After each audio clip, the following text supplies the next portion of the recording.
नमस्कार, जम्मू कश्मीर मिलाप न्यूज में आपका स्वागत है और मैं हूं आपके साथ रामपाल। आपको बताएं कि आज डीपीएल जम्मू में पशुओं की सुरक्षा, संरक्षण और पशुओं के खिलाफ होने वाले अत्याचार को लेकर जो है एक वर्कशॉप का कार्यक्रम का आयोजन किया गया और इस वर्कशॉप में DIG Jammu, SSP Jammu, SP headquarter सहित जो संस्थाएं हैं जो पशुओं की सुरक्षा, संरक्षण और उनके खिलाफ होने वाले अत्याचार को लेकर जो कार्य कर रही हैं, उन संस्थाओं के कई गणमान्य पदाधिकारी जो है वो उस वर्कशॉप में मौजूद रहे।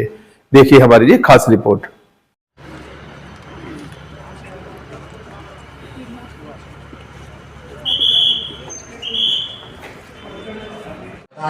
हाल ही में दिल्ली में एक केस में ऐसे केस में कन्विक्शन हुआ था जहां पे एक सीनियर सिटीजन ने एक स्ट्रे डॉग के ऊपर एसिड फेंका, जिस वजह से उस डॉग की एक आंख पूरी तरह से निकल गई बाहर और उसकी सर्जरी। एक एनिमल सोया है, मैं डंडा लेके जाता हूँ और बार बार उस एनिमल को उस डंडे से मारता हूँ। लकीली उस एनिमल को कुछ नहीं होता, वो बिल्कुल इंजर्ड नहीं है, कोई उसको इंजरी नहीं आई है लकीली। लेकिन क्या इसमें एफआईआर दर्ज होगा या नहीं?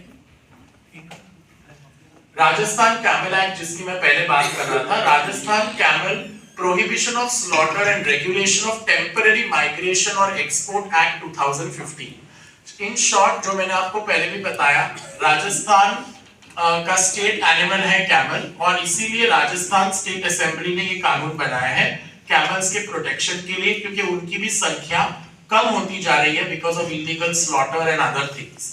सो इसमें यही कहा गया है कि अगर किसी भी कैमल को राजस्थान से बाहर ले जाना है तो राजस्थान की किसी डीसी का, डेप्यूटी कमिश्नर फोल्डर है, इसमें सारी चीजें अवेलेबल हैं। मतलब हम इसको पढ़ के ये समझ सकते हैं कि एनिमल जो क्रुएलिटी है या एनिमल के रिगार्डिंग जो इश्यूज हैं इनको हम कैसे डील कर सकते हैं। लेकिन इशू सिर्फ एनिमल क्रुएलिटी का ही नहीं है, एनिमल्स के रिगार्डिंग, क्योंकि they are the important aspects of our, part of our जो हमारा एनवायरनमेंट है, इकोसिस्टम है। तो जो सबसे बड़ा चैलेंज है, ठीक है कि हम क्रुएल्टी के बारे में बात करते हैं, एनिमल क्रुएल्टी के बारे में बात करते हैं, एनिमल राइट्स के बारे में बात करते हैं, लेकिन जो सबसे बड़ा चैलेंज है वो हमारा हैबिटेट डिस्ट्रक्शन का है। हैबिटेट डिस्ट्रक्शन दो तरीके से हो रही है, जो मेन है, there may be so many aspects regarding habitat destruction for the wild animals specially. तो उसमें जो सबसे बड़ा चैलेंजिंग है वो डेवलपमेंटल प्रोजेक्ट जो हमारे हैं।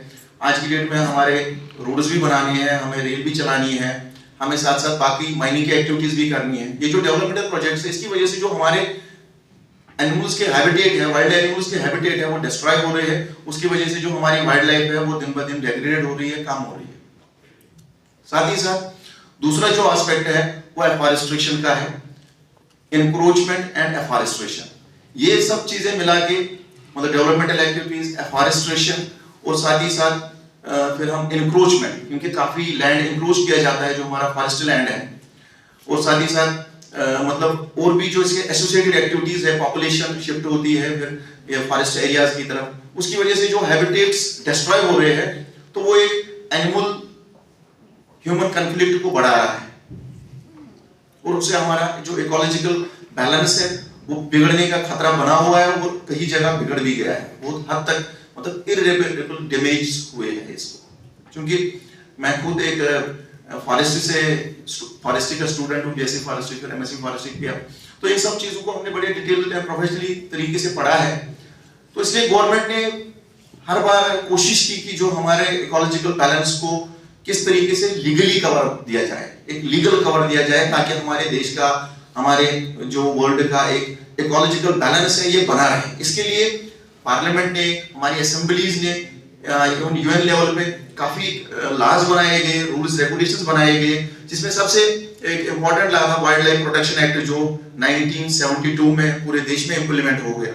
इवन जेएंडके में एब्रोगेशन से पहले काफी लॉज इंप्लीमेंट नहीं होते, लेकिन ये वाइल्ड लाइफ प्रोटेक्शन एक्ट यहाँ इंप्लीमेंट हो गया था। तो साथ ही साथ जो prevention of cruelty to animals 1960 में पूरे देश में इंप्लीमेंट हो गया था, जिसमें जो पेन ऑफ द एनिमल्स को रियलाइज किया गया था, इनके साथ एक अच्छा ट्रीटमेंट किया जाए, मतलब इल ट्रीटमेंट को रोकने के लिए, इनकी सफरिंग्स को रोकने के लिए prevention of cruelty to animals act 1960 में बनाया गया था। और साथ ही साथ हमारे स्टेट्स में भी काफी जो लॉज लोकल लेवल पे बनाए गए थे एनिमल प्रोटेक्शन के। तो इन सब लॉज के बारे में अवेयरनेस देने के लिए आज ये कोर्स यहाँ एक वर्कशॉप ऑर्गेनाइज किया गया है। तो मेरा शुक्रिया है जो ऑर्गेनाइजर्स है, खासकर जो देवेंद्रपुर मादान मैडम है, वेलफेयर के ऊपर वर्कशॉप ऑर्गेनाइज की है, जिसमें कि हमारे जो आज के गेस्ट स्पीकर हैं मिस्टर अमित आशा जी, जो मुंबई से आए हैं। आपका वेलकम है सर यहाँ पे आने के लिए। और हमारे आज की इस वर्कशॉप में सबसे बड़ी बात है कि हमारे सबसे जो यंग ऑफिसर्स हैं, जो आने वाले जिन्होंने जे.एंड.के पुलिस संभालनी है, वो लोग सेंसिटाइज हो रहे हैं एनिमल राइट्स के बारे में, और सेव एनिमल जो आपकी मूवमेंट है उसके बारे में जानकारी मिलेगी।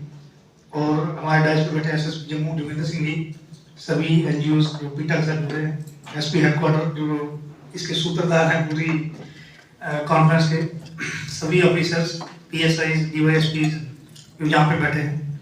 सबसे पहले हम शुरुआत करते हैं कि कहते हैं जब ह्यूमन सिविलाइजेशन हुई तो हम लोग जैसे जैसे सिविलाइज हुए, अगर आपने हिस्ट्री पढ़ी है कि केव्स में रहते थे, एनिमल्स जो है हमारे साथ साथ ही हमारी जिंदगी डे टू डे लाइफ का एक हिस्सा रहे। एनिमल्स के बिना हम सर्वाइव नहीं कर सकते हैं, ये हम सब जानते हैं। जब हम खाना बदोश थे तब भी हम एनिमल्स के ऊपर ही डिपेंडेंट थे।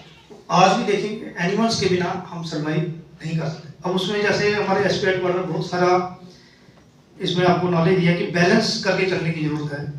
तो आज उस बैलेंस को डिस्टर्बेंस, और जो आप देख रहे हैं जो खासकर पुलिस फेस कर रही है जो चल रही है, वो है नॉलेज, कहीं ना कहीं ग्रीड नॉलेज जो सोसाइटी में आ गई, बड़े बड़े बिजनेस कम्युनिटीज इसमें आ गई, बहुत सारे लोग जल्दी पैसा बनाने के चक्कर में, तो वहाँ से कहीं ना कहीं जो बैलेंस डिस्टर्ब हो रहा है वो फेस पुलिस को करना पड़ता है।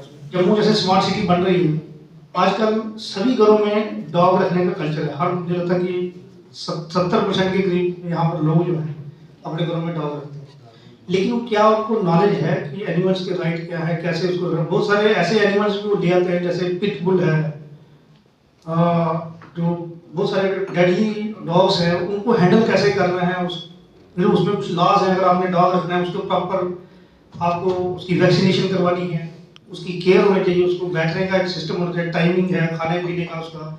अगर वो नॉन वेज है तो उसको नॉन वेज चाहिए, अगर वेज है तो मतलब कई लोग उसकी डाइट ही चेंज कर देते हैं।